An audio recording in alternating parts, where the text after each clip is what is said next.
Alleluia.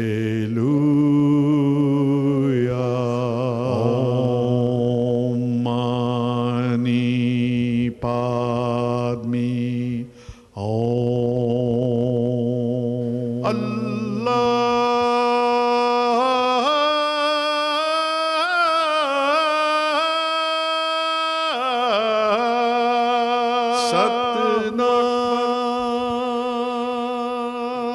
Hello and welcome to this week's Harmony in Diversity, a program that endeavours to encourage harmony and diversity across the wide range of faiths and beliefs here in Victoria by showcasing individuals and groups involved in interfaith and multi-faith activities.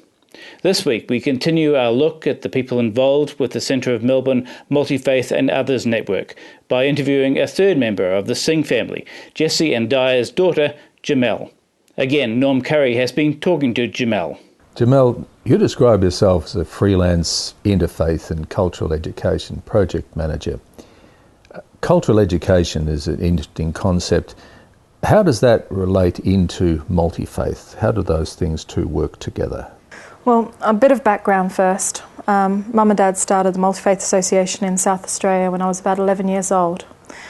And to stop my sisters and I from playing cards under the tables at the various places of worship, Mum used to make me take the minutes. And at the time it was a big responsibility, 11-year-old taking minutes. What I didn't understand at the time, that the education that gave me about the various faiths, the different places of worship that we visited, because each month they would have it at a different place of worship and talk about various issues. This gave me a very broad understanding of interfaith at a young age. Yes. Now, what that meant for me is that it made me a better global citizen. Mm-hmm. It gave me the street wisdom that I needed to be a better person. That's helped me in every aspect of work that I've done my entire life. Mm-hmm. Whether it was hospitality, whether it was real estate, whether it was teaching at universities. Mm-hmm. You say real estate, how did having a multi-faith understanding help in real estate?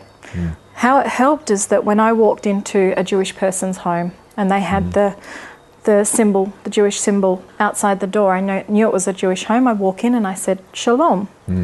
If it was an Asian household, I took off my shoes. When it was a Polish household, I took a bottle of vodka with me. But obviously you wouldn't give a wine to a vendor if they were a Muslim family. And it was about cultural understanding. Yes. And that cultural education made me the best at whatever it is that I was doing. Yes. I'm not going to be able to replicate in a classroom what I learnt. But if there can be a glimpse of that, Yes. given to students in schools today, we'll have a lot more understanding and accepting, not tolerating, accepting society. Yes. And that's where cultural education comes into it. Many of the children that you'd be moving amongst from an education point of view would be either migrants themselves or children of migrants. How does the communication across culture with those children go? I find it rather easy. Teacher students that are going through studies right now, unless they pick up CALD, culturally and linguistically diverse communities, as a separate subject within their degree, are not learning how to deal with CALD students when they come into the classroom. Right. And that is becoming an increasing problem because there isn't a school in Victoria that you walk into that doesn't have some element of multiculturalism within it. Right. And dealing with those different cultures is going to define how the student understands. For example, I was doing some school education in Townsville with Uncle Jean Blow, and he was telling me how when he was younger, he was struggling with maths, with fractions. And he went home and Grandma, I just can't get these fractions. I don't understand what the teacher's on about. And the grandmother happened to be cutting a watermelon at the time. And so she said, okay, I'll explain it. And she cut the watermelon into half. And she said, so there's two halves here. So it's 1/2. This is 1/2, this is 1/2. But together there's 2 of them, so that's 1/2. Then she cut it into quarters, and they explained it, and then into eighths. Now every time Uncle Gene thinks about fractions now, he thinks about watermelons, but he gets it. Yes. And I think a big point in schooling today is that teachers need to understand that different cultures have a history of genes which learn differently. Yes. Not yes. all kids are going to learn something the same way. No. And by having that cultural understanding is going to help a teacher make a better student. Yes. Yes. And that's what's lacking in our school system right now. Okay, that's the cultural side of it. From the faith point of view, you've got all these different faiths sitting there. How's that managed? How well is that managed, or is it possible to manage that? It is possible. I know ACARA, the Australian Curriculum Authority, is looking at currently reviewing with people like myself and all the heads of various religious organisations and education how we can introduce religious education within a school system. At the moment, it's basically Christianity taught as RE. Yes. Otherwise, unless you're going to a Jewish school or a Muslim school, then you get religious understanding and education in those various other discipline areas. Yes. A lot of the private schools are now looking at a more rounded approach towards religious education, but in the public school system at the moment, it's still not at that level because it's not within the national curriculum. For a teacher, it can become hard. If the teacher themselves don't understand why a child is wearing a hijab or a turban, Yes.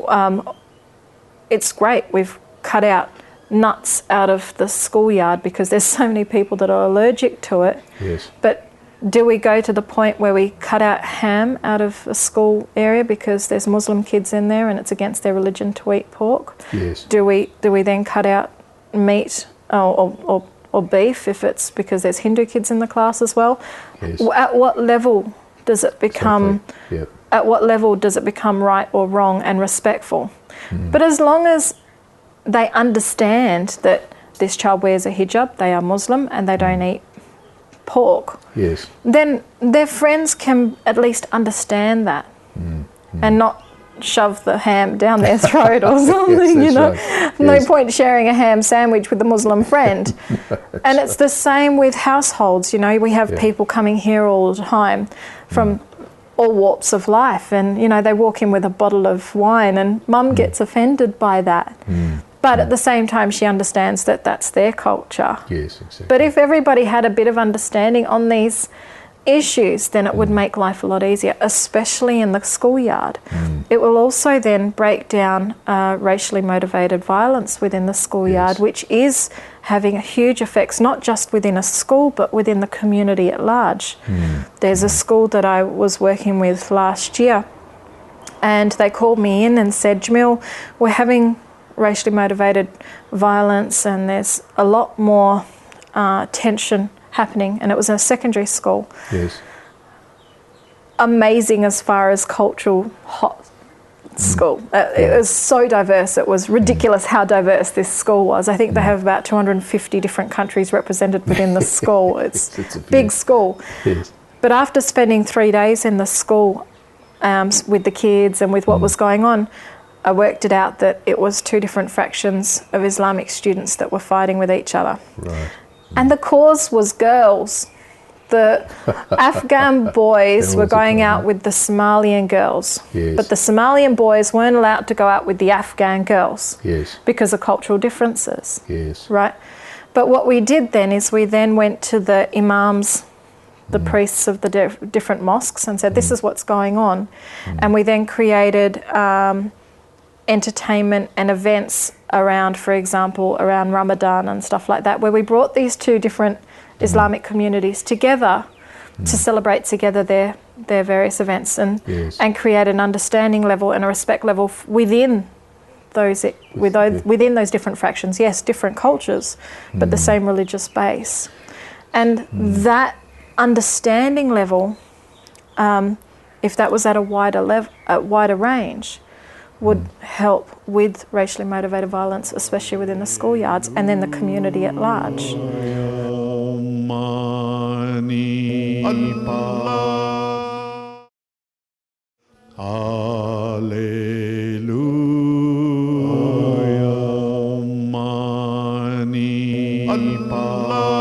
You recently organised a thing called Walking Humbly, which brought faiths together.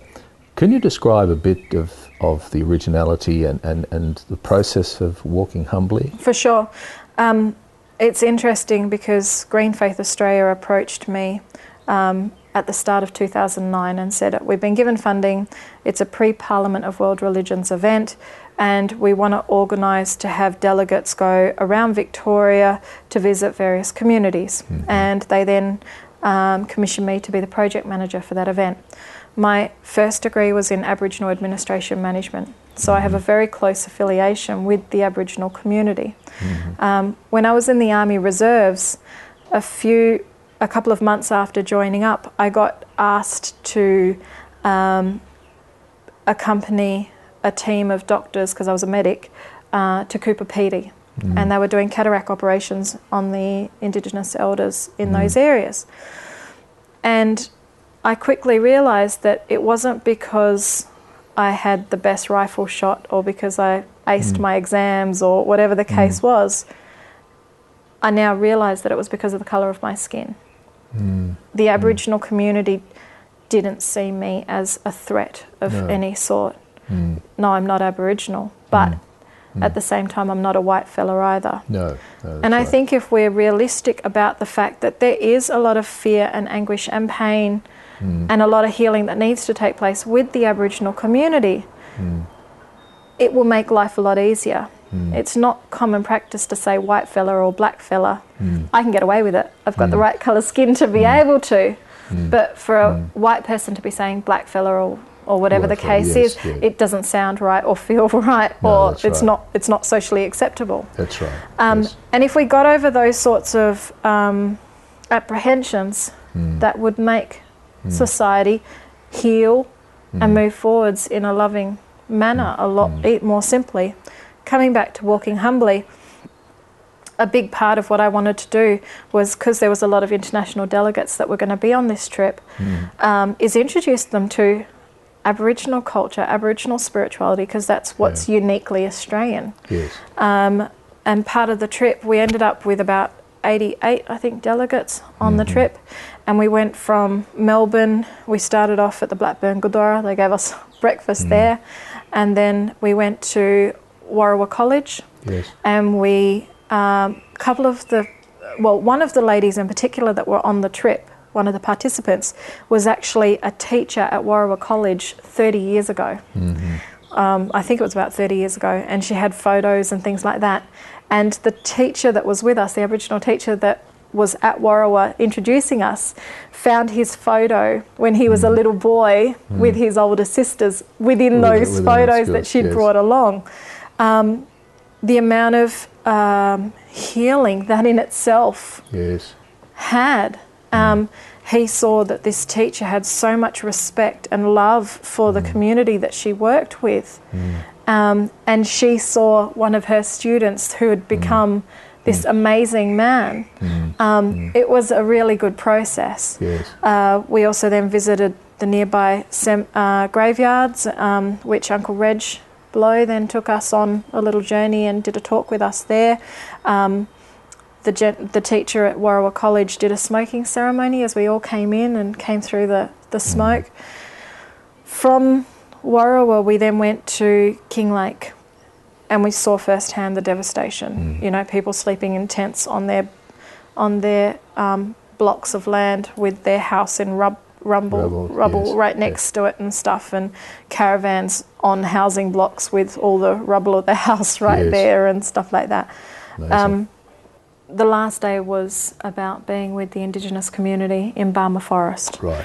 Now, the idea was not to go see at how they do what they do.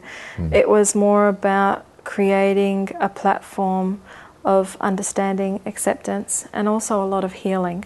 The main healing that it took that took place while we were there was between the Echuca nuns Yes. and the Indigenous communities, the Yorta Yorta Nations Aboriginal community that are up there. It was interesting because obviously the sisters from Echuca were young kids when Auntie Denise and Auntie Walder and all the aunties that were there were young kids as well. Yes. And all of these Aboriginal elders now were all brought up on Cummeragunja, on the reserve. And the fact that we got into this questioning about, they were telling us about how they had these code words when the police were coming into Cummeragunja. One of the elders would yell out this word, and the kids used to swim across the Murray to the other side or submerge themselves in the water to wait for the police to go, or go across to the other side and wait there until they were called back. Because when the police came, a lot of the time one of the kids would be taken away. Yes. And Auntie Denise was telling us the story, and I turned around to one of the sisters who was basically in tears while she was telling us. And I said to her, "Aunt, where were you when this was all going on?"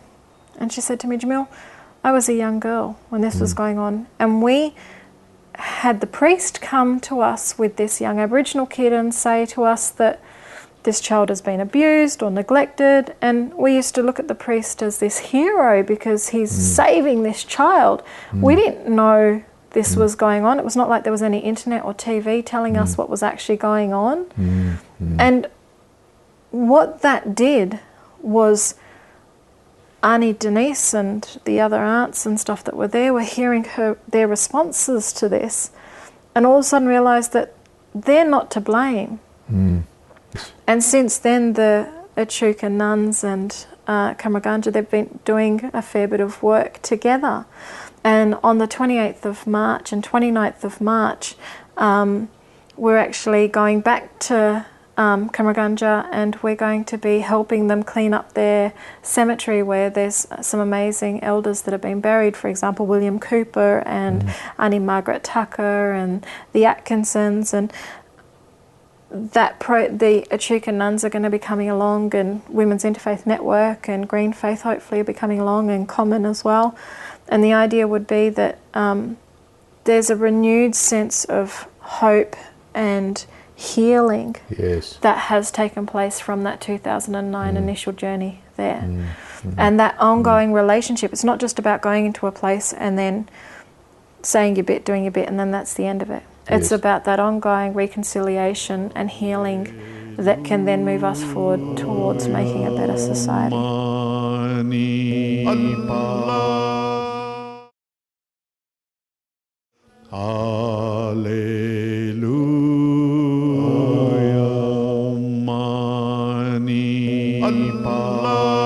Was there any sign that healing spread across into recognition of the status of Aboriginal spirituality? Oh, I think especially because of C.O.M.M.O.N, Centre of Melbourne Multi-Faith and Others Network, Mum and Uncle Reg Blow and yourself and Uncle Biao and stuff and Uncle Anand have really pushed that into the mainstream, in that Aboriginal spirituality is a faith of its own. It is a culture of its own.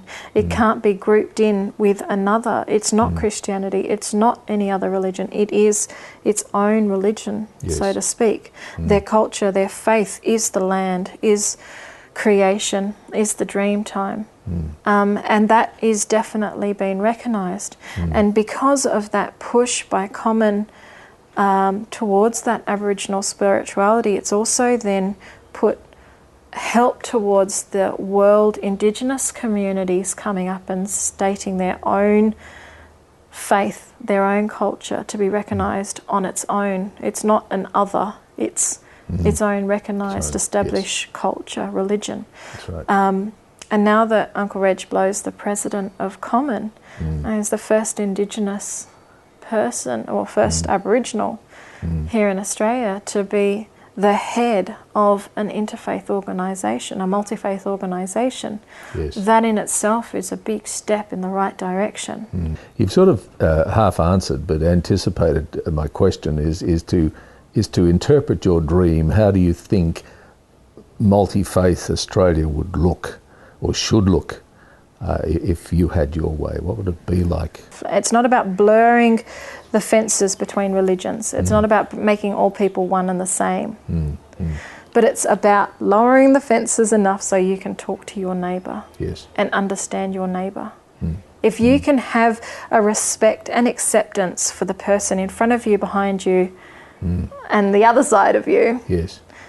and if everybody can have that sense of safety and security, because at the end of the day, all this racially motivated violence, all the tension that happens between faiths and stuff, it all comes down to fear Yes. and misunderstanding. If we can eliminate that fear and that misunderstanding, then we're going to create a better Australia, aren't we? Yes. I've been working with the Burundara Interfaith Network. One of the events that they did last year was What is Faith in My Generation? Yes. And we had about 40 people there. It was a closed door invitation event. And what it found was that the older generation felt that the younger generation didn't care. Yes. The younger generation felt that the older generation did things the wrong way, that they were babying them, Yes. that they felt that they had no respect. Yeah. And what this talk did for the 40 people that were there was make them realise how in tune they actually were with each other. Yes. Yep. And how there was so much misunderstanding between the generations that had been leading to this animosity towards right. each other. Yes. The old fuddy-duddies, they have no idea what they're doing. That's right. Oh, the younger generation, they just have no respect. They have no Yes. care. Yep. And it's amazing the Year 10s telling us how important faith was playing in their life. I think the middle generation is the one that sort of missed out on a lot of that. Yes. But the younger generation are realising that faith gives them the sense of confidence, the sense of belonging, and also pathways towards stress management Yes.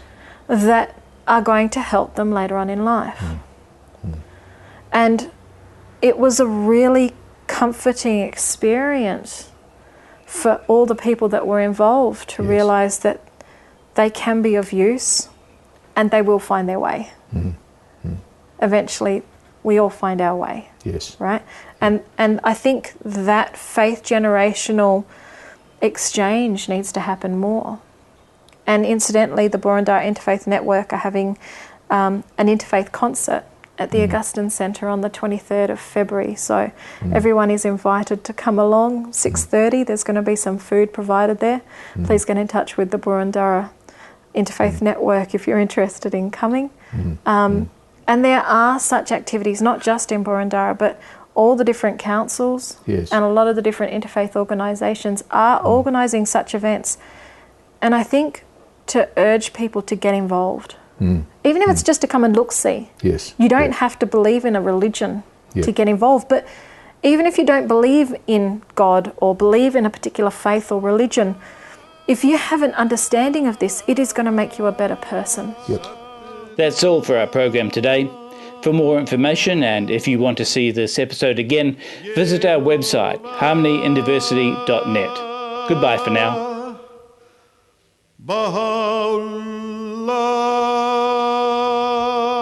Baha'u'llah, Shanti